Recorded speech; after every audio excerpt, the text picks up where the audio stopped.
Chapter 39. And Joseph was brought down to Egypt, and Potiphar, an officer of Pharaoh, captain of the guard, an Egyptian, bought him of the hands of the Ishmaelites, which had brought him down thither. And the Lord was with Joseph, and he was a prosperous man, and he was in the house of his master the Egyptian. And his master saw that the Lord was with him, and that the Lord made all that he did to prosper in his hand. And Joseph found grace in his sight, and he served him, and he made him overseer over his house, and all that he had he put into his hand. And it came to pass from the time that he had made him overseer in his house, and over all that he had, that the Lord blessed the Egyptian's house for Joseph's sake, and the blessing of the Lord was upon all that he had in the house, and in the field. And he left all that he had in Joseph's hand, and he knew not aught he had, save the bread which he did eat. And Joseph was a goodly person, and well favored. And it came to pass after these things, that his master's wife cast her eyes upon Joseph, and she said, Lie with me.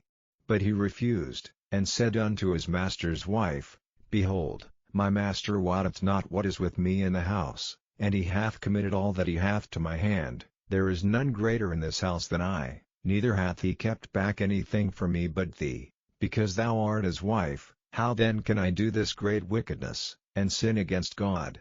And it came to pass, as she spake to Joseph day by day, that he hearkened not unto her, to lie by her, or to be with her. And it came to pass about this time, that Joseph went into the house to do his business, and there was none of the men of the house there within. And she caught him by his garment, saying, Lie with me. And he left his garment in her hand, and fled, and got him out.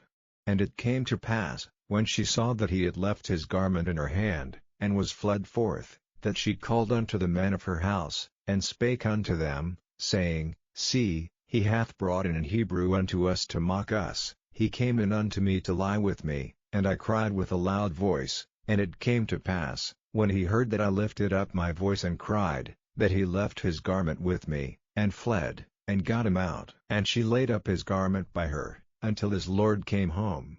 And she spake unto him according to these words, saying, The Hebrew servant, which thou hast brought unto us, came in unto me to mock me. And it came to pass, as I lifted up my voice and cried, that he left his garment with me, and fled out.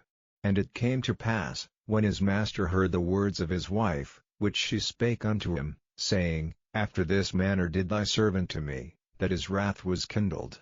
And Joseph's master took him, and put him into the prison, a place where the king's prisoners were bound, and he was there in the prison. But the Lord was with Joseph, and showed him mercy, and gave him favor in the sight of the keeper of the prison. And the keeper of the prison committed to Joseph's hand all the prisoners that were in the prison, and whatsoever they did there, he was the doer of it. The keeper of the prison looked not to anything that was under his hand, because the Lord was with him, and that which he did, the Lord made it to prosper.